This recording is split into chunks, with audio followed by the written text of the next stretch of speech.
आमचं सरकार सत्तेत येतंय, तुम्हाला मोठं मंत्रिपद देऊ. आताची सर्वात मोठी बातमी. उद्धव ठाकरेंची नितीन गडकरींना पुन्हा एकदा ऑफर. केंद्रात लवकरच महाविकास आघाडीचं सरकार सत्तेत येणार असून तुम्ही आमच्यासोबत आल्यास मोठं मंत्रिपद देऊ, अशी खुली ऑफर पुन्हा एकदा उद्धव ठाकरेंनी नितीन गडकरी यांना दिली आहे. मोदींसमोर कशाला झुकता, महाराष्ट्राचं पाणी काय आहे हे दाखवून द्या, असंही उद्धव ठाकरे म्हणाले आहेत. ते यवतमाळच्या पुसद येथील जाहीर सभेतून बोलत होते. लोकसभा निवडणुकीच्या पार्श्वभूमीवर उद्धव ठाकरे मैदानात उतरले असून राज्यात ठिकठिकाणी वादळी सभा घेत आहेत.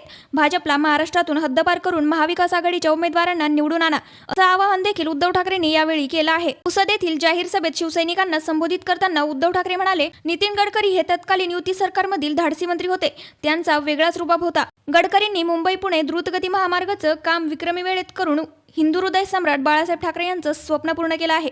नितीन गडकरी यांच्याबद्दल आम्हाला नक्कीच अभिमान आहे. पण गेल्या आठवड्यात भाजपने लोकसभेच्या 195 उमेदवारांची यादी जाहीर केली. त्या यादीत मोदी, अमित शहा यांची नावे आहेत. इतकंच नाही तर कृपाशंकर सिंह यांच्यासारख्या माणसाचे नाव आहे, पण गडकरींचं नाव नाही.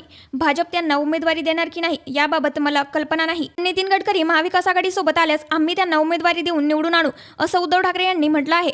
त्यात आमचं सरकार येणार असून आम्ही तुम्हाला मोठं मंत्रिपद देऊ, अशी खुली ऑफर देखील उद्धव ठाकरेंनी नितीन गडकरी यांना दिली आहे. दरम्यान यापूर्वी देखील एका जाहीर सभेत बोलताना उद्धव ठाकरे यांनी नितीन गडकरींना खुली ऑफर दिली होती. ठाकरेंच्या या ऑफरवर गडकरींनी अद्याप कुठलीही प्रतिक्रिया दिलेली नाही. आता दुसऱ्यांदा उद्धव ठाकरे यांनी ऑफर दिल्यानंतर गडकरी काही बोलणार का, याकडे राजकीय वर्तुळाच्या नजरा लागल्या आहेत. नितीन गडकरी उद्धव ठाकरेंची ही ऑफर स्वीकारणार का, याबद्दल तुमचे मत आम्हाला कमेंटमध्ये नक्की सांगा. आणि अशाच व्हिडिओ रोज बघण्यासाठी आपल्या चॅनलला सबस्क्राईब करायला विसरू नका.